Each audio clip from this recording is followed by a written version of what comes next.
Olá, eu sou o Carlos e aqui nós estudamos a Bíblia. Seja bem-vindo. Vamos prosseguir com o nosso estudo do Evangelho de João. Evangelho de João, capítulo 11, verso 45. Vamos relembrar que esse João é o João, um dos 12. O João que era um jovem, bem jovem, na época em que caminhou com Jesus e que tardiamente, bem depois dos outros evangelistas, nos escreveu essa história. E escreveu essa história para uma igreja já formada por diversos povos, numa realidade um pouquinho mais, talvez mais próxima da gente, como uma igreja já bastante miscigenada, diferente, por exemplo, daquela igreja para quem escreveu Mateus, que escreveu logo no começo da formação do povo de Deus, do povo igreja. Então diz assim a palavra de Deus, a partir do verso 45. Muitos dos judeus que estavam com Maria creram em Jesus quando viram isso. Isso o quê? Os eventos que vimos nos 2 vídeos anteriores do capítulo 11, quando Jesus ressuscitou Lázaro, seu amigo, e isso foi visto por uma multidão de pessoas. Alguns, no entanto, eles foram aos fariseus e contaram o que Jesus tinha feito. Os fariseus eram um grupo, quase que um grupo político dentro da religião judaica, um grupo que se formou lá na época do Antigo Testamento, na época da restauração do povo de Israel, mais ou menos na época ali dos livros de Esdras, Neemias, e era um grupo que se encarregou do zelo santo pela prática das escrituras sagradas entre o povo de Israel, para que nunca mais se andasse adorando falsos deuses. Esse grupo prestou inúmeros serviços excelentes ao povo de Deus, inclusive desse grupo que nós temos o famoso apóstolo Paulo. No entanto, muitos deles, muitos assim a ponto de ser significativo, tinham se desviado do verdadeiro propósito daquele grupo e naquele momento, na época de Jesus, em Jerusalém, eles andavam mais ocupados com o poder, com a manutenção do poder, com as aparências, com serem pessoas influentes e importantes, do que em realmente seguir aqueles princípios que nortearam a fundação desse grupo. Então muitas pessoas foram lá e contaram, algumas pessoas contaram aos fariseus o que Jesus tinha feito. Olha, ele ressuscitou um morto na vila de Betânia, aqui pertinho. Então os principais sacerdotes e os fariseus reuniram o sinédrio. Os principais sacerdotes, eles compunham um outro grupo, chamado os saduceus.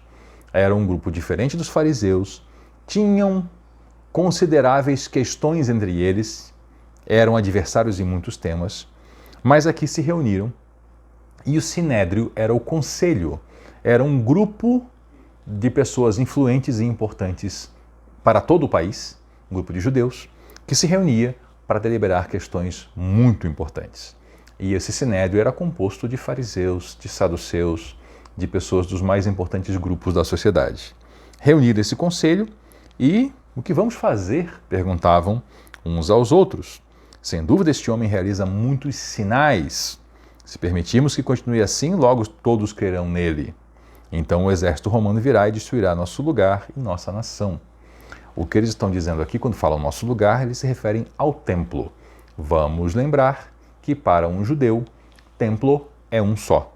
É lá em Israel, é só lá que pode existir templo. Hoje não há templo. O templo foi destruído. E eles se referem a isso. Os romanos virão, destruirão nosso templo e a nossa nação. Por quê? Porque sempre que surgia um pretenso líder entre os judeus, esses líderes, esses falsos líderes, se colocavam em oposição a Roma, em oposição política. E isso trazia conflito. E as coisas estavam de tal maneira nesse momento que se houvesse um levante, haveria também a destruição do país. Eles não entenderam a natureza do ministério de Cristo. Os falsos messias, que vieram antes e muitos que vieram depois, eles se apontavam como líderes políticos para guerrear contra Roma. Jesus nunca fez isso. Ele estava apontando uma guerra contra o pecado, uma guerra contra a morte, contra a maldade, e não uma guerra política. Então, um homem chamado Caifás, que era o sumo sacerdote no ano em que aconteceram essas coisas, quando João fala sumo sacerdote naquele ano, não é porque todo ano trocava, não. É porque no ano em que aconteceu o sacrifício perfeito, que foi Jesus, esse homem era o sumo sacerdote. Vamos lembrar que o sumo sacerdote fazia um ritual anual de sacrifício para o perdão dos pecados das pessoas daquele ano. Então aqui, neste ano, acontece o ritual perfeito, que é a morte do Cordeiro de Deus, que é a morte de Cristo. E nesse ano, quem era o sacerdote máximo? Sumo sacerdote quer dizer isso. O chefe de todos os sacerdotes. Era Caifás. Vocês não sabem o que estão dizendo, ele disse para os outros. Não percebem que é melhor para vocês que um homem só morra pelo povo, em vez de toda a nação ser destruída? Ele disse isso, talvez no seu raciocínio, pensando, vamos assassinar esse homem, e aí não acontece a invasão romana com as legiões para destruir tudo. Mas, na verdade, diz o texto sagrado, ele não disse isso por si mesmo, mas sendo o sumo sacerdote naquele ano, ele profetizou que Jesus morreria pela nação inteira. E não apenas por aquela nação, mas para reunir em um só corpo todos os filhos de Deus espalhados ao redor do mundo. Vamos lembrar que quando Jesus falou das ovelhas, ele nos disse o quê? Que ele tem ovelhas que não são daquele aprisco de ovelhas. O que é o aprisco? É o lugar onde se guarda as ovelhas. Ele estava dizendo que ele tinha ovelhas que não eram só as de Israel.